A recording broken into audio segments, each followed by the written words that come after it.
할렐루야. 오늘은 갈라디아서 2장으로 넘어갑니다. 몇 절 건너뛰고 2장 6절부터 10절까지 있는 말씀 우리가 함께 같이 읽도록 하겠습니다. 같이 읽습니다. 시작. 유명하다는 이들 중에 원래 어떤 이들이든지 내게 상관이 없으며 하나님은 사람을 의무로 취하지 아니하시나니 저 유력한 이들은 내게 의무를 더하여 준 것이 없고 도리어 그들은 내가 모할레자에게 복을 전함을 맡은 것이 베드로가 할례자에게 맡은 것 같은 것을 보았고 베드로에게 역사하사 그를 할례자의 사도로 삼으시니가 또한 내게 역사하사 나를 이방인의 사도로 삼으셨느니라.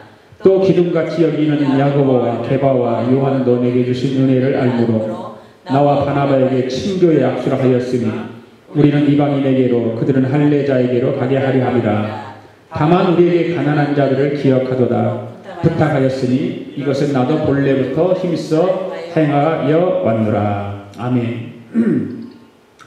오늘은 사도로 삼으신 예수님께서 사도로 삼으신 사도들의 사역을 한번 함께 공부를 하기를 원합니다. 갈라디아에 있는 교회들은 사도 바울에 의해서 세워졌습니다. 그래서 갈라디아에 있는 교회들은 하나님의 은혜로 말미암아 이제 점차적으로 이제 부흥을 하고 성장을 합니다. 그런데 갈라디아에 있는 교회들이 부흥하고 성장하는 과정 중에서 마귀 사탄은 언제나 그 하나님의 교회가 부흥하는 것을 참 싫어합니다. 그래서 사탄은 교회 성장을 막기 위해서 온갖 방법, 온갖 수단 다 동원해서 그걸 방해합니다. 그 방법 가운데 하나가 뭐냐면 알곡 가운데 가라지를 덧뿌리는 거죠. 성도들이 잘 있으면 그 안에 알곡 중에 가라지를 덧뿌려서 그 한 가지 그 방법을 가지고 그 알곡들로 하여금 가라지에게 젖어서 시험에 들게 만들고 또 곡식이 절로 손상을 입게 하도록 만드는 것이 바로 가라지의 역할입니다. 알곡들 가운데 그 가라지가 있으면 그 알곡들이 가라지들에게 상처를 입게 만들고 또 저절로 손해를 입게 만들게 되는 것입니다. 그러다가 더더욱 나쁜 것은 그 가라지들은 그 주제 파악을 제대로 하지 못한다는 사실이죠. 그래서 마치 자기들의 밭의 주인인 것처럼 행세하는 것입니다. 그리고 알곡들을 밭에서 몰아내는 것입니다. 이게 가라지의 역할입니다. 가라지는 한번 가라지가 알곡 가운데 들어오면 자기들이 주인 행세하려고 하고 그래서 알곡들을 다 몰아내는 거죠. 그 역할을 하는 것입니다. 바로 이 갈라디아 여러 교회들, 갈라디아에 몇 교회가 있다고 그랬죠? 갈라디아 지역에 4교회가 있다고 그랬죠. 4교회, 갈라디아 지역에 4교회가 있는데 그 4교회들이 똑같은 현상들이 일어나는 것입니다. 이곳에 율법주의자들이 바로 가라지 역할을 하기 위해서 가만히 들어오는 것이죠. 그 갈라디아 교회에 복음으로 세워진 교회에 가라지로 율법주의자들이 들어왔습니다. 그래서 저들은 그 사단의 하수인으로 곡식을 해치는 가라지 역할을 하는 것입니다. 저들은 복음이 아닌 사탄 또 이단 사상을 가지고 와서 순진한 그 갈라디아 교인들을 미혹하기 시작합니다. 저들이 갈라디아 교인들을 그 미혹하기 위해서 뭘 이제 가지고 들어대냐면 바울의 사도직을 또 부인하고 바울이 가르치고 있는 그 복음이 잘못되었다라고 갈라디아에 있는 교회 교인들에게 그렇게 이야기를 하고 다니는 것이죠. 바로 율법주의자들이 바울의 사도권을 부인하는 이유가 무엇일까? 이런 것입니다. 예수님의 사도가 되려면 당시에 바로 예수님의 제자들이 바로 바로 예수님의 사도 아닙니까? 바로 예수님의 뒤를 따라다니면서 예수님을 통해서 직접 가르침을 받아야 바로 사도라고 칭함을 받은 사람이거든요. 그런데 바울은 예수님을 따라다닌 적이 한 번도 없어요. 그러나 바울은 사도가 될 수, 그래서 바울이 이제 율법주의자들은 갈라디아 교인들에게 이야기하는 것입니다. 그러니까 봐라, 바울은 예수님을 따라다닌 적도 없고 예수님을 통해서 배운 적도 없는데 어떻게 저가 사도라고 칭하느냐? 사도라고 할 수 없다는 것입니다. 그래서 그가 전한 내용을 잘못된 것일 수밖에 없다라고 그 갈라디아 교인들에게 그 가라지 역할을 그렇게 하는 것입니다. 이에 대해서 바울은 갈라디아서 1장에서 우리가 공부를 했던 것처럼 계속적으로 그의 사도권과 그가 전한 복음의 신적 기원을 이야기했습니다. 1장에서 사도권에 대해서 얘기했고 하나님으로부터 나는 받은 것이다라고 하는 신적 권위를 계속해서 얘기했습니다.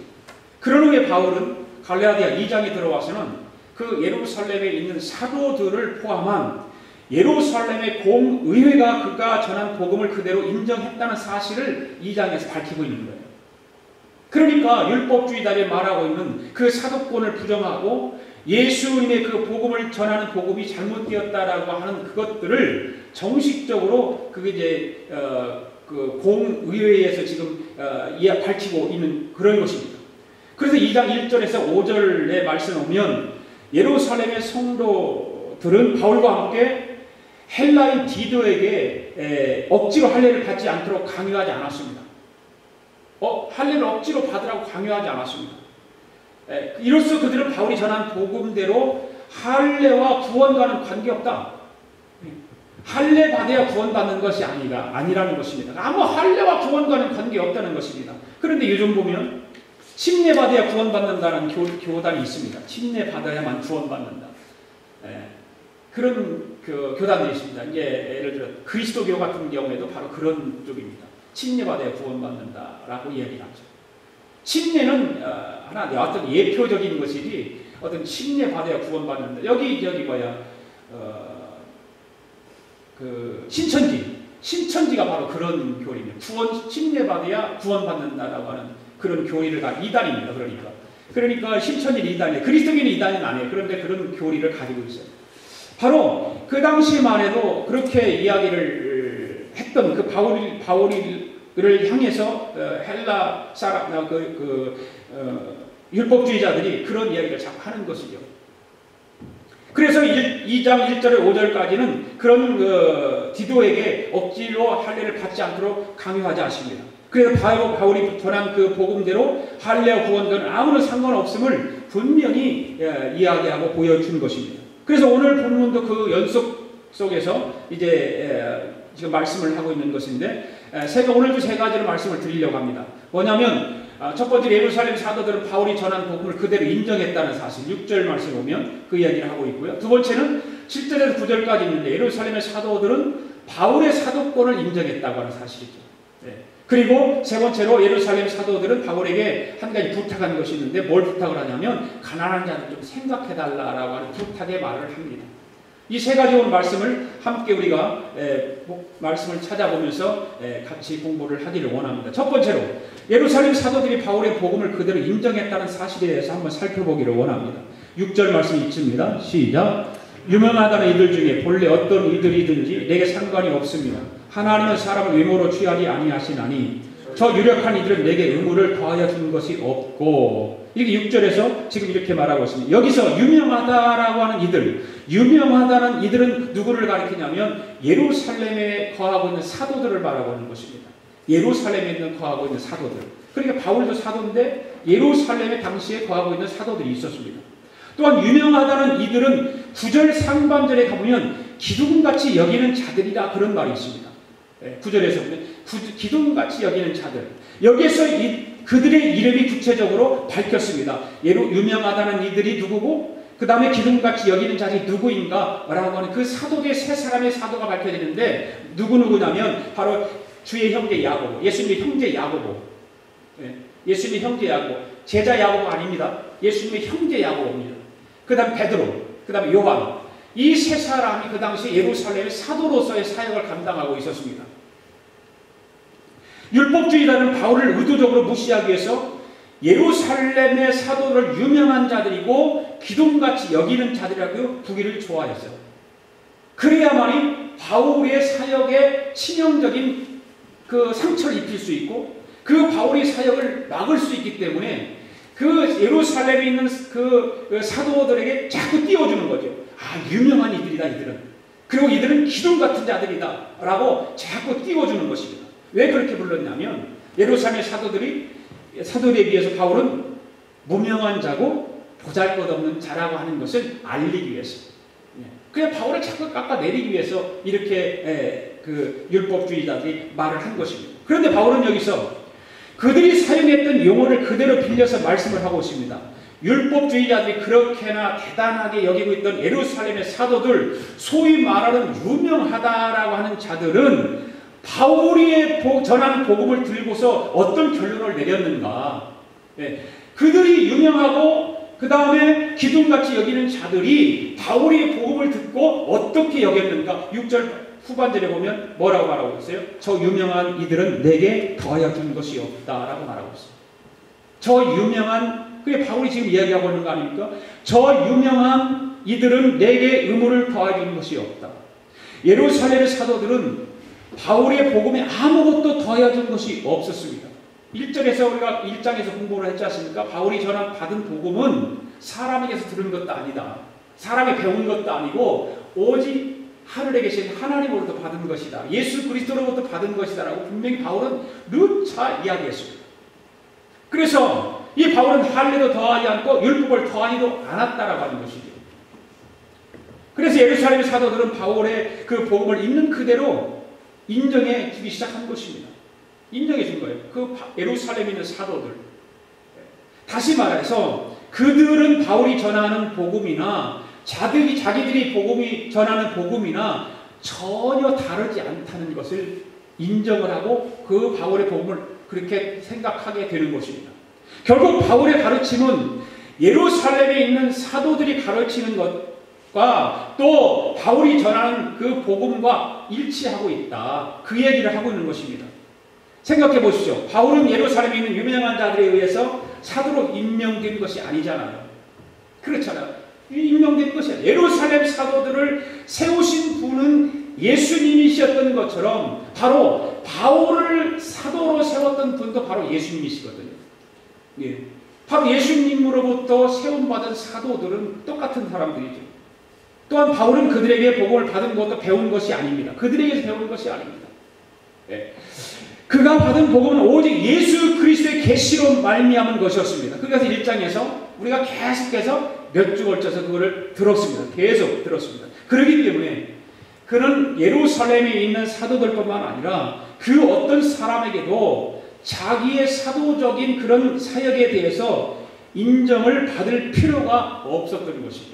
왜? 사람으로부터 배운 것도 아니고 사람으로부터 인정받은 것이 아니라 예수 그리스도의 계시로 자기는 받은 복음이기 때문에 하나님께서 인정해 주신 사도이기 때문에 사람으로부터 인정받지 필요 없다는 거예요. 그래서 6절 가로 안에 있는 말씀을 우리가 또 왜 거기에 가로 안에 이런 말이 들어있을까? 저도 그게 궁금해요. 굉장히요. 유명하다는 이들 중에 저 유력한 이들은 내게 의무를 더해 준 것이 없고 그러면 되는데 그 중간에 가로 안에 보면 본래 어떤 이들이든지 내게 상관이 없으며 하나님은 사람을 의무로 취하지 아니하시나니 그 말을 여기 앞뒤 분명하고 아무 상관이 없는 그런 말 같은데 그게 가로 안에 들어가 있거든요. 이 말씀을 한번 우리가 주목해 볼 필요가 있죠. 이 말씀은 우리의 삶에 있어서 매우 귀중한 원리가 되는 말씀입니다. 우리가 늘 명심하면서 살아가야 할 참으로 귀중한 말씀이기도 합니다. 사도행전 10장을 보면 베드로는 3번에 걸쳐서 환상을 봅니다. 베드로가 3번에 걸쳐서 환상을 봅니다. 고넬료의 가정에서 되어진 일을 보고서 이 같은 사실을 깨달았던 것을 보게 되죠. 그 3번이나 환상을 봅니다. 사도행전 10장 34절 35절에 보면 이런 말씀이 있죠. 같이 읽어보겠습니다. 시작. 베드로가 입을 열어 가로되 내가 참으로 하나님은 사람의 의무를 취하지 아니하시고 각 나라 중 하나님을 경외하며 의를 행하는 사람은 하나님이 받으시는 줄 깨달았도다. 여러분, 율법주의자들의 잘못은 무엇입니까? 율법주의자들의 잘못. 그들은 사람을 외모로 보려고 했다는 거죠. 율법주의자들. 그래서 그들은 할례와 무할례를 따지는 거예요. 외모로 보면 나타나는 것이기 때문에 할례와 무할례를 따집니다. 또 유명한 자와 무명한 자를 따집니다. 왜? 외모로 보기 때문에. 이런 것들은 다 사람의 외모에 속한 것들이기 때문에 그들은 하나님의 사람 외모로 취하지 아니하시고 오히려 사람의 중심을 보신다는 사실을 무시합니다. 그 하나님께서 말씀하시는 걸 무시하고 자기들의 그냥 주장대로 외모로 사람을 판단하고 외모로 사람을 보는 것입니다. 그래서 할례와 무할례를 따지고 그 다음에 유명한 자와 무명한 자를 따지고 그러는 것입니다. 그러나 바울은 달랐다고 하는 것이죠. 바울은 하나님이 사람의 외모를 취하지 아니하신다는 사실을 분명히 깨닫고 있습니다. 그래서 오늘 6절에서 그 중간에 그 이야기를 넣고 있는 것이죠. 그래서 그는 결국 할례와 같은 외모가 구원의 조건이 될 수 없다. 그래서 거기다 몫을 팍 받고 있는 거예요. 할례가 구원의 조건이 절대 될 수 없다는 것입니다. 아울러서 그는 사람의 외모를 보고 유명과 무명을 따지려고 들지 않았고, 그는 어떤 이들이든지 외모와 상관없이 동등하게 대하면서 자기에게 주어진 일에 겸손한 자세로 충성을 다하고자 했던 바울의 사역을 우리는 알 수가 있습니다. 그래서 거기에 중간에 그렇게 하나님은 사람의 외모를 취하지 아니하시느니라고 그 단어를 거기다 집어넣은 것입니다. 사랑하는 여러분, 하나님은 우리의 외모를 보시지 않으십니다. 할렐루야. 하나님은 우리를 외모를 보고 판단하지 않습니다. 그래서 하나님 누구나 다 귀하게 쓰신다는 사실입니다. 야고보는 야고보대로, 베드로는 베드로대로, 그 다음에 요한은 요한대로 귀하게 쓰시고, 바울은 바울대로, 우리는 우리대로 귀하게 쓰시는 것입니다. 아멘? 네. 하나님은요, 외모로 사람을 취하지 않기 때문에 누구든지 그 사람 나름대로 쓰시는 거예요. 그렇기 때문에 하나님 앞에서는 아무도 엑스트라가 없습니다. 다 무엇입니까? 주인공입니다. 누구든지 다 하나님 앞에서는 주인공입니다. 할렐루야. 예를 든다면 집안에 본차이나 커피잔이 있어요. 본차이나 커피잔. 또 그 본차이나 커피잔이 있는가 하면 어떤 또 커피잔은 아주 짠 거, 한 잔 하나 1불짜리. 이런 본차이나는요, 세트에 100불이 넘습니다. 그게 한 잔하고 받침대요. 커피잔하고 100불이 넘거든요, 그게. 그러니까 그렇게 귀한 커피잔이 있는 것이 있고 아주 1불짜리도 안 되는 커피잔이 있어요. 그런데 외모로 보면 그 본차이나 커피잔이 굉장히 귀하게 보입니다. 그런데 그 본차이나 커피잔보다 아주 1불도 안 되는 커피잔의 용도가 더 많이 쓰일 때가 있잖아요. 실제적으로 우리 집안에서 보면 귀한 것이 많이 쓰입니까? 천한 것이 많이 쓰입니까? 천한 것이 많이 쓰이죠. 그냥 막 써도 괜찮은 거. 금으로 만드는 그릇이 있다고 생각해 봅시다. 여러분, 금으로 만드는 그릇을 막 쓰겠습니까? 절대 막 안 쓰죠. 그건 아주 차단시에 쫙 보관해놓고 보면서 좋아하는 거죠. 보면서. 네. 그런데 막 쓰는 것은 그냥 언제든지 편하게 사용할 수 있는 것입니다. 따라서 우리의 외모가 어떤 하든지 간에, 우리가 배웠든지 배우지 못했든지, 우리가 가졌든지 가지지 못했든지 간에 하나님 우리를 쓰시고자 할 때는 우리는 그저 그 은혜에 감사하는 마음으로 충성을 다하면 되는 것입니다. 예. 쓰임받는 것에 감사하면 되는 것입니다. 할렐루야. 쓰임받지 못하고 차단스 안에 딱 가둬놓는 것이 좋습니까? 아니면 하나님께서 막 나를 사용해주고 쓰는 것이 좋습니까? 쓰임받는 것이 좋은 거예요. 쓰임받는 것이. 아울러서 하나님 우리의 외모를 보시지 않는 것처럼 우리 또 다른 사람의 외모를 취하려 들어서는 안 될 것입니다. 예. 우리가 다른 사람의 외모를 취하면 어떻게 되냐면 우리보다 나은 사람 앞에서는 비굴해지기 쉽죠. 그렇잖아요. 외모를 사람을 보게 되면 나보다 똑똑하고 잘 나가고 돈 많고 이런 사람 앞에서 비굴하기 쉬워요. 사실은요. 약해지기 쉽고 나약해지고, 반대로 우리보다 못한 사람 앞에서는 교만해지기가 쉽겠죠. 그렇잖아요. 나보다 못 배웠고 가진 것도 없고 별로 잘 나가는 것도 없고 그런 사람들 앞에서는 어깨가 우쓱하고 목에 힘이 들어가고 교만해지기 쉬운 것이 우리 인간입니다. 우리가 다른 사람의 외모로 판단해서 무시하면 우리도 언젠가는 다른 사람이 나를 무시한다는 사실을 아셔야 되는 거죠. 예. 무엇이든지 간에 자기 심은 대로 거두기 나름입니다. 할렐루야. 성경에 되고 있잖아요. 심은 대로 거둔다. 예. 그러므로 우리는 사람을 외모로 판단하려고 들지 말고 모든 사람들을 대할 때 죽게 대하는 심정으로 대해야 될 줄로 믿습니다. 아멘. 바울은 6절에서 예루살렘의 사도들이 자기가 이방 가운데서 전파하는 복음을 자기들이 더해주는 것이 없이 그대로 인정했음을 밝히고 있잖아요. 그러면 두 번째로 7절에서 9절까지를 말씀 보면 예루살렘의 사도들이 자신의 사도권에 대해서도 인정해주고 있다는 사실이에요. 바울의 사도권에 대해서 예루살렘 사도들이 바울의 사도권을 인정해주고 있습니다. 그것이 7절부터 9절까지 있는 말씀입니다. 자, 7절 말씀 함께 읽겠습니다. 시작. 도리어 그들은 내가 모할례자에게 복음 전함을 맡은 것이 베드로가 할례자에게 맡은 것 같이 한 것을 보았고, 자, 예루살렘 사도들은 바울에게 더하여준 것이 없었어. 바울에게 뭘 들려준 것도 없고 보여준 것도 없고 도와준 것이 없습니다. 도리어 그들이 바울에게서 분명하게 보게 된 사실 한 가지가 있는데, 그것은 베드로가 할례자에게 복음을 전함을 맡은 것처럼 바울은 무할례자에게 복음 전함을 맡았다는 사실입니다. 이거 잘 기억하셔야 돼요. 할례자와 무할례자. 바로 여기서 말하는 할례자는 누구를 가리킬까요? 유대인들을 가리키는 것입니다. 무할례자는 누구를 가리킵니까? 이방인들을 가리키는 것입니다. 그러니까 예루살렘에 있는 야고보와 베드로와 요한은 유대인들을 향해서 복음을 전하는 사람이고, 바울은 이방인들을 향해서 복음을 전하는 사람이었다는 것이죠. 바울은 이방의 지방인 어디서 태어났습니까? 길리기아 다소에서 태어난 사람이 바울입니다. 그래서 그는 그 당시 세계의 공룡이었던 헬라어를 잘했죠. 헬라에 능통한 사람이 바울이었습니다. 그런 이방 문화 속에 익숙해 있는 사람이 바울입니다. 게다가 그에게는 로마 시민권이 있습니다. 그러나 그는 이방인들에게 복음을 전하기에 적합한 그래서 인물이었다고 하는 거예요. 헬라 문화를 잘 알죠. 헬라어를 잘 하지요. 거기에 또 그 이방 문화에 익숙해져 있지요. 거기다 로마 시민권을 가지고 있으니까 어떤 그 파워가 있죠. 그래서 그 이방인들에게 복음을 전하는 것이 아주 적합한 인물이었습니다. 그런데 반면에 베드로는 갈릴리 바다에서 어부로 살았던 사람, 어부 출신이 아닙니까? 어부 출신인데 어부 일을 하다가 도르심을 받았습니다. 그러니까 당연히 베드로는 배우지 못했어요. 그러니까 헬라 말도 잘 못하죠? 못해요. 이방 나라에 가서 복음을 전하려면 내가 영어를 못해서 한국말을 하면 영어로 통역해서 들어야 되듯이 베드로는 바로 이방 나라에 가서 만약에 복음을 전하게 되면 통역관을 세워야 했던 그런 사람이었습니다. 그러니까 얼마나 불편하겠어요. 자연히 그래서 베드로는 유대인들에게 복음을 전하기에 적합한 인물일 수밖에 없었다는 거예요.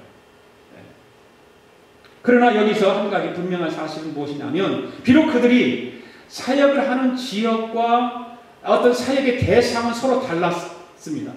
그렇지라도 그들이 전하는 복음은 전혀 다르지 않고 똑같다는 것입니다. 예루살렘에 있는 베드로가 전한 유대인들에게 전한 복음이나 바울이 이방인들에게 전한 복음은 똑같다는 것입니다. 지역과 어떤 사람에는 달랐지만 복음은 하나였다고 하는 사실입니다. 이것을 예루살렘의 사도들은 그래서 보게 된 거예요.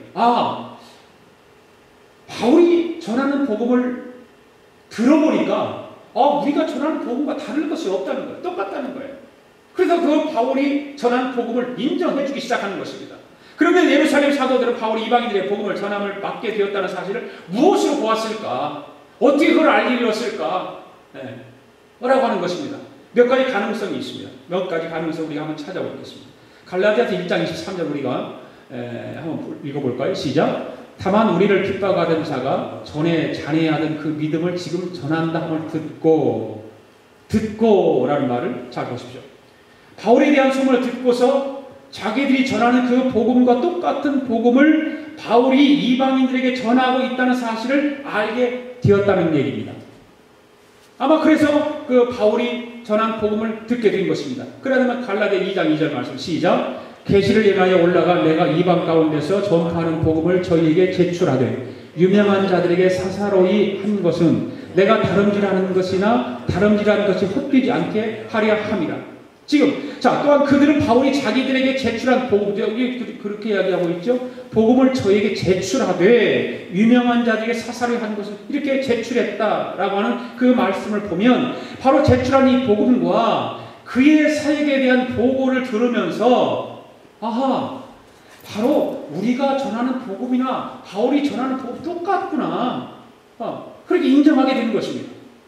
그래서 그들은 바울에게 그 다메섹으로 가던 길에서 부활하신 예수님을 만나가지고 이방인을 위한 사도로 부르심을 받게 되었다는 간증도 아마 들었을 거예요. 왜 그러냐면 바울이 그 이야기를 수차례 하거든요.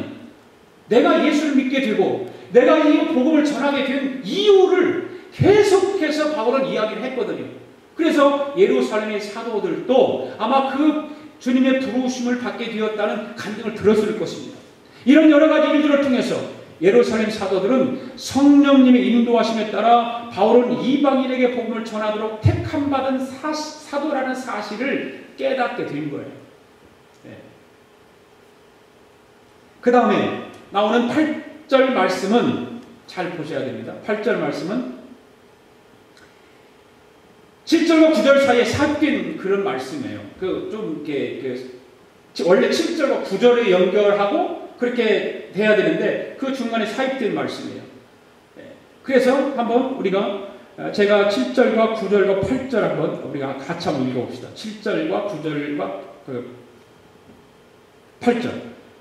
그러니까 7절, 8절에 있는 게 아니라 7절, 9절에 이렇게 있는 거예요. 시작. 도리어 그들은 내가 보할레자에게 복음을 전할 말은 맡은 것이 베드로가 할레자에게 맡음과 같은 것을 보았고 또 기둥같이 여기는 야고보와 게바와 요한도 내게 주신 은혜를 알므로 나와 바나바에게 친교의 악수를 하였으니 우리는 이방인에게로 그들은 할레자에게로 가게 하려 함이라. 베드로에게 역사하사 그를 할레자의 사도로 삼으신 이가 또한 내게 역사하사 나를 이방인의 사도로 삼으셨느니라. 자, 여기서 7절 끝에 보면 할레자에게 맡음과 같은 것을 보았고 라고 하는 말이 나오죠. 그리고 9절 상반절에 보면 또 기둥과 같이 여기는 야고보와 게바와 요한에게 내게 주신 은혜를 알므로 이런 단어가 나오죠. 보았고 알므로 라고 하는 말이 나옵니다. 바로 예루살렘의 사도들은 바울의 사역에 대해서 보기도 했고 알고도 했다는 거예요. 보기도 했고 알았다는 것입니다. 그래서 바울이 이방인을 위한 사도로 세움을 받았다는 사실을 그래서 인정하게 되는 것입니다. 이와 아울러서 8절에서는 바울 자신도 그 사실에 대한 강한 믿음과 확신을 스스로 밝히고 있는 것이죠. 베드로의 역사하사 그를 할레자의 사도로 삼으신 이가 또한 내게 역사했다. 내게 역사해서 나를 이방인의 사도로 삼으셨다라고 고백하고 있는 것입니다. 그러면 문맥의 그 편의를 위해서 9절 말씀부터 한번 우리가 먼저 살펴보기를 원하는데 9절 말씀만 다시 한번 읽어볼까요? 시작. 또 기둥같이 여기는 야고보와 게바와 요한도 내게 주신 은혜를 알므로 나와 바나바에게 친구의 악수를 하였으니 우리는 이방인에게로 그들은 할레자에게로 가게 하려 함이라. 자, 예루살렘의 사도들은 하나님의 바울에게 베푸신 은혜를 알게 되었습니다. 사실 바울이 180도로 완전히 변화된 것은 전적으로 하나님의 은혜였다라고 하는 말밖에 할 수 없어요. 다른 것으로는 있을 수 없는 일, 다른 것으로 바울을 변화시킬 수 없는 일이었기 때문에 바울이 전적으로 180도로 변화된 것은 하나님의 은혜였다라고 하는 말밖에 설명할 길이 없습니다. 그는 본시 어떤 사람이었습니까? 유대 교회에 열심히 있는 자입니다. 하나님의 교회를 핍박하고 찬해하던 사람입니다. 그런데 이제는 그가 전에 핍박하던 그 믿음을 도리어 지금은 어떻게 하고 있습니까? 그 믿음을 전하고 있는 자가 바뀌었잖아요. 그걸 기독교로 핍박하고 있는 자가 그 기독교를 지금 전하고 있는 거예요. 예수를 핍박하고 있는 자가 그 예수님을 지금 전하고 있는 거예요. 완전히 180도로 완전히 바뀌었습니다. 그를 통해서 많은 이방인들에게 복음이 전해졌습니다. 여러 곳에 교회가 세워졌습니다. 많은 교회가 세워졌습니다. 이 모든 것은 오직 하나님께서 바울에게 베풀어 주신 은혜로 되어진 일들인 것입니다. 믿습니까? 사람으로 되어진 것이 아니에요. 하나님께서 베풀어 주신 은혜로 이 일이 다 이루어진 것입니다. 그래서 야고보와 게바와 요한과 같은 예루살렘 사도들은 그 7절에 기록된 바대로 바울이 이방인들에게 복음을 전함을 맡게 된 것을 보았다는 거예요. 보았다. 또한 그들이 8절에 기록된 대로 하나님이 바울의 삶과 사역에 베푸신 은혜를 보면서 알고 깨닫게 된 것이죠.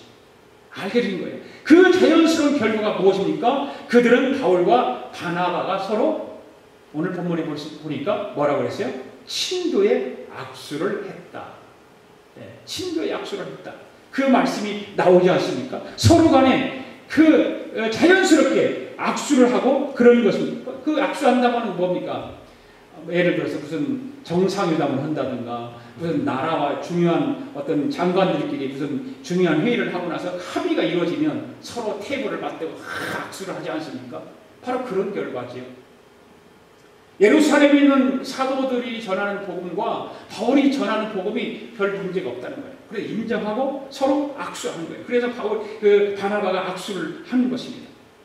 그걸 바로 사도행전 15장에 있는 예루살렘 공의가 끝난 뒤에 그들은 서로가 서로를 인정하고 협력하는 동역자의 관계인 것을 확인하는 의미로 악수를 나누고 있는 것입니다. 아울러서 그들 사이에 한 가지 합의된 사항이 있었음을 바울은 9절 하반부에서 밝히고 있는 것이 뭡니까? 9절 하반부에서 바로 이는 우리는 이방인에게로 그들은 할례자에게로 가게 하려 함입니다. 거기서 합의를 본 거예요. 합의를. 네. 바울과 바나바는 할례를 받지 않은 이방인들에게로 가고 예루살렘에 있는 지도자들은 할례를 받은 유대인에게로 가서 사역을 하게 되었다 그 말이에요. 네. 그들의 사역할 대상과 장소를 서로 간에 구별하기로 합의를 본 것입니다. 그렇게 하는 것이 복음 전파하는 거 효율적이잖아요. 네. 선교사들이 파송하는 것도 거의 다 그렇죠. 자기들이 가고 싶은 지역들이 있어요. 가서 억지로 보내는 수도 있지만, 그래도 가고 싶은 곳이 있어서 신청을 하고, 그럼 거의 내가 가고 싶은 곳으로 보내지는 것이 바로 선교사들의 일이죠. 왜? 복음 전파는 항상 효율적으로 해야 되기 때문에, 그렇습니다. 그런데 그들이 어디서 복음을 전하든지 이 내용이 동일한 것이었다고 하는 것. 많은 교단별로 세계에 흩어진 선교사들이 많잖아요. 엄청나게 선교사들이 많잖아요. 그런데 다 교단도 다르고 사람도 다르고 다 지역도 다르고 다 다른데 그들이 전하는 것은 뭡니까? 한 가지 복음입니다. 할렐루야. 같은 거예요. 다른 걸 전하는 것이 아니라 한 가지 전하는 것입니다. 신약 성경이 몇 권이죠? 박광원 집사님. 27권. 27권입니다. 그러면 복음서 마태마가 누가 요한복음 빼고 사도행전 빼고 그럼 몇 권 남습니까? 그 다음에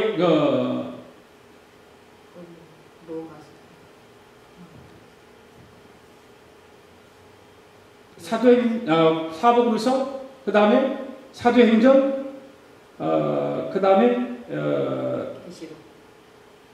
같은 27권 중에서 사도들이 쓴 성경이 몇 권인지 아세요? 사도들 21권이에요. 21권.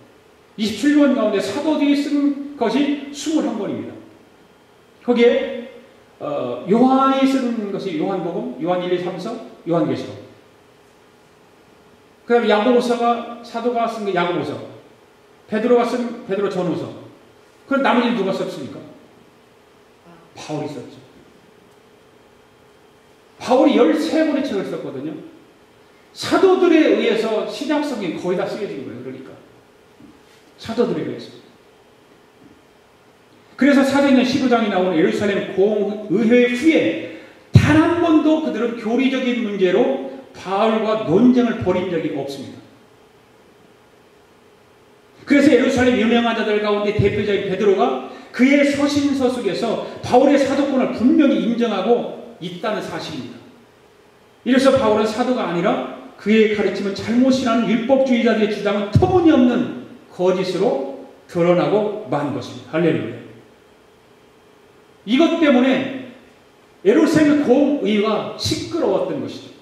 사도행전을 읽어보면 이 문제가 다 나와요. 그래서 바울은 계속해서 자기 사도권을 주장하고 복음에 대해서 이야기하고 내가 왜 예수를 믿게 된 동기가 어떻게 믿게 됐고 예수님이 어떤 분이라고 하는 것을 사도행전을 보면 계속해서 바울이 그 이야기를 이 예루살렘 공의회원들에게 설명하고 있습니다. 그럼 예루살렘 공의회 의원들은 바울을 잡아 죽이려고 얼마나 애를 많이 씁니다.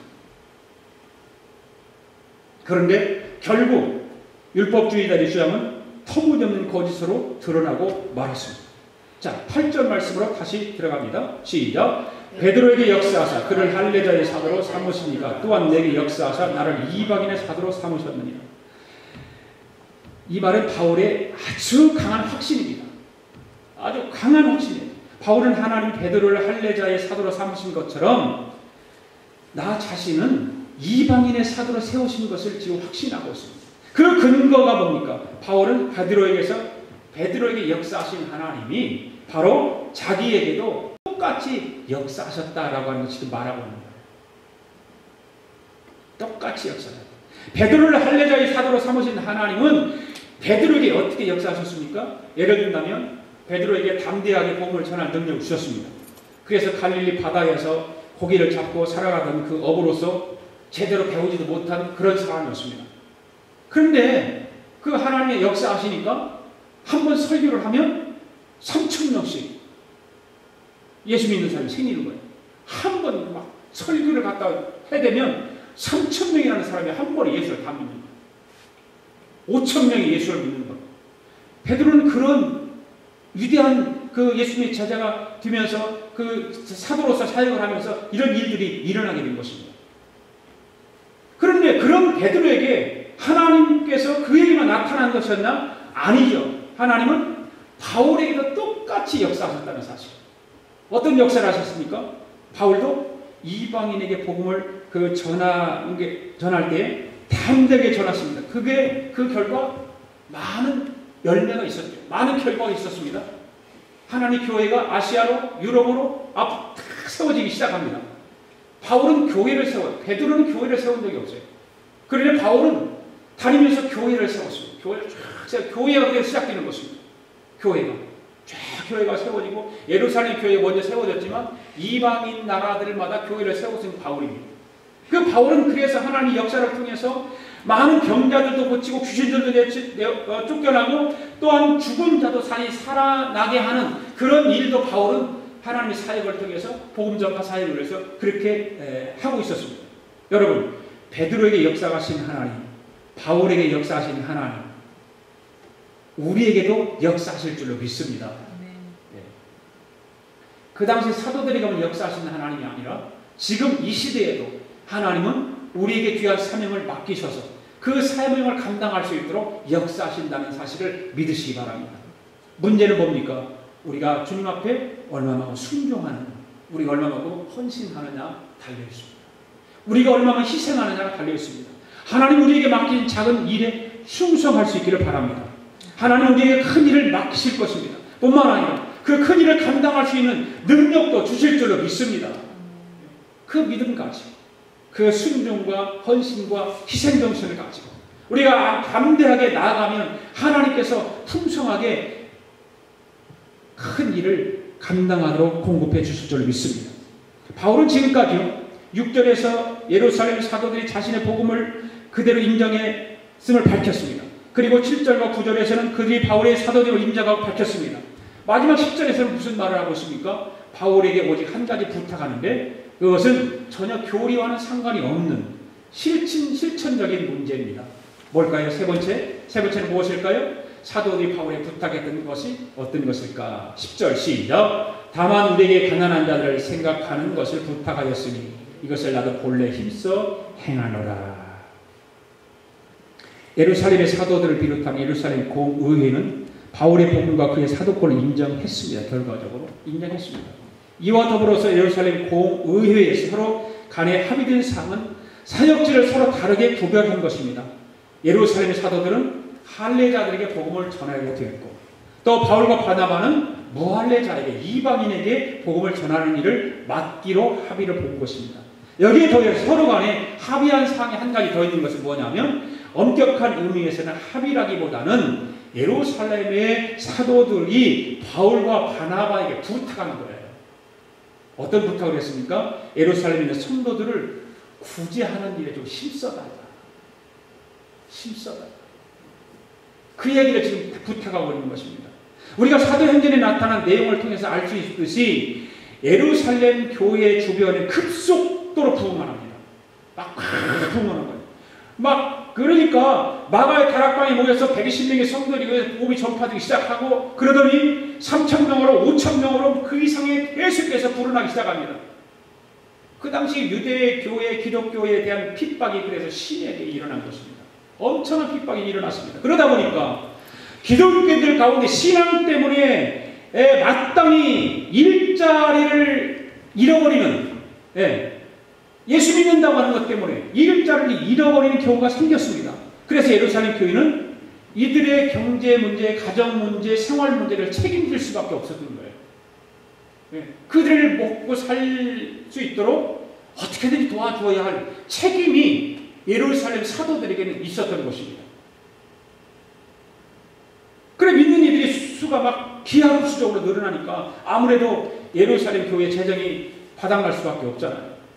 그래서 예루살렘 교회를 책임지고 있는 사도들은 비교적 좀 넉넉한 이방 교회와 관련되고 있는 바울과 바나바에게 부탁하는 것입니다. 예루살렘 교회 성도들을 물질적으로 좀 도와주십시오. 좀 도와달라. 그 얘기를 하는 것입니다. 바로 가난한 자들을 구제하는 것은 교리와는 전혀 상관이 없는 문제였습니다. 왜? 이거는 우리가 실질적으로 우리의 삶 속에서 일어나야 될 일, 또 행해야 될 일이기 때문에 그렇습니다. 그러나 이 점에 대해서는 바울이 어떤 입장을 밝히고 있는가? 뭐라고 해요? 나도 본래 힘써 행하노라 이렇게 말하고 있어요. 이미 예루살렘에 있는 사도들이 부탁하기 전에 이미 바울은 생각하고 있었다는 거예요. 또 그 전에 이미 자기는 이 일을 해왔다는 것입니다. 그 얘기를 하고 있는 것입니다. 바울이 그들의 부탁이 따로 없었더라도 바울은 성경의 가르침에 따라서 구제하는 일은 본래부터 힘써왔다는 것입니다. 따라서 바울은 자기가 예루살렘 공의와는 교리적인 문제뿐만 아니라 실천적인 문제까지도 완벽하게 일치하고 있었던 것을 밝히고 있는 거예요. 복음뿐만 아니라 복음에서 제시하고 있는 생활 속에서 내가 행해야 될 일들 바울을 완벽하게 지키고 있었다는 거예요. 얼마나 바울이 그래서 바울을 향해서 우리는 뭐라고 하면 작은 예수다 그렇게 말하고 작은 예수님. 정말 예수님 같은 분이 바울입니다. 바울. 그래 모든 목사님들을 뿐만 아니라 평신도들도 바울을 닮기를 원하죠. 예수님 닮은 건 물론이거니와 바울의 그 사역 삶에서 일어나는 일들을 닮기를 원하는 거예요. 사도행전 11장 27절에 30절 말씀하면 예루살렘 사도들이 부탁하기도 전에 이미 바울과 바나바는 예루살렘 성도를 돕기 위한 구제헌금을 하도록 전달한 적이 있거든요. 바울은 그래서 이후에도 구제에 힘썼습니다. 그래서 바울 서신에 몇 가지 몇 군데 보면 바울이 그 바울 서신을 통해서 그 성도들에게 예루살렘 성도들을 도울 수 있도록 구제할 수 있는 그런 말들을 한 것을 몇 군데서 우리 한번 찾아서 읽어보겠습니다. 로마서 12장 13절, 에베소 4장 28절, 디모데전서 6장 18절 한번 읽어볼까요? 시작. 성도들의 쓸 것을 공급하며 손대접하기를 힘쓰라. 도적질하는 자는 다시 도적질하지 말고 돌이켜 빈곤한 자를 구제할 것이 있기 위하여 제 손으로 수고하여 선한 일을 하라. 선한 일을 행하고 선한 사업에 부하고 나눠주기를 좋아하며 동정하는 자가 되게 하라. 바로 이런 말을 해요. 여기 에베소 4장 28절 보면 도적질하는 자는 다시 도적질을 하지 말고 돌이켜 빈곤한 자에게 구제할 것이 있기에 위하여 제 손으로 수고하여 선한 일을 하라. 이 말씀을 저는 보면서 엊그제 CGN TV에 CGN TV가 아니라 아침마당에 KBS 아침마당에 송대관 씨가 나왔어요. 송대관 씨가 나왔는데 송대관 씨가 그 고생한 얘기 뭐 이런 얘기 쭉 하면서 이제 쨍하고 했던가 히트치고 그러면서 조금 이제 생활이 괜찮아지고 그랬는데 송대관 씨 어머니가 싹바느질을 해가지고 자기들을 키우고 가르치고 했다고 그래요. 그런데 그거 습관화 돼가지고, 근데 송대관 씨 어머니가 천주교를 나간답니다. 천주교를 나가는데, 아들이 벌어서 용돈을 충분히 드리는 거예요. 이제 좀 나가 장사하지 말고, 좀 편하게 사시라고. 아들 체면도 있지, 아들이 지금 히트해가지고 유명한 사람이 됐는데, 어머니가 깃바닥에 나와가지고, 장사하면 아들이 얼마나 창피하냐고. 그래도 어머니는 계속해서 나가 장사하는 거예요. 그러면 아들이 가고 장사하면 다 거듭받고 또 오고 막 그런 일을 하고 그랬던 거예요. 그래서 어머니 제발 좀 하지 말라고. 그런데 어머니가 이런 말을 하더라고요. 네가 주는 건 네가 주는 거지만 내가 하나님 앞에 드려야 되는데 네가 주는 걸로 하나님 앞에 드리면 안 돼. 내가 힘써서 버는 걸 가지고 하나님 앞에 드려야 되는 거야. 그 말을 하는 바람에 송대관 씨가 어머니가 행상을 하는 거죠. 말리지를 못했네. 그냥 놔둔 거예요. 네. 자기가, 그리고 이 에베소 4장 28절을 보면, 구제할 것이 있가하여 제 손으로 수고하여 선한 일을 하라고 하는 이 말씀을 보면, 그 생각이 탁 떠오르는 거예요. 내 손으로 힘써서 구제할 사람을 찾고, 구제하는 일을 감당하는 걸 귀한 일이죠. 정말 귀한 일인 것입니다. 특별히 바울은 예루살렘 사도들이 그에게 부탁한 것을 잊지 않았습니다.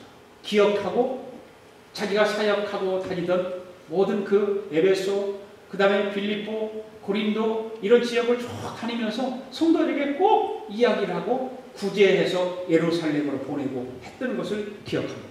그렇습니다. 바울이 가난한 자들을 구제하는 일을 힘써 행했던 것처럼 우리는 형편이 되는 대로 이웃을 돕는 일에 힘쓸 수 있어야 될 줄로 믿습니다.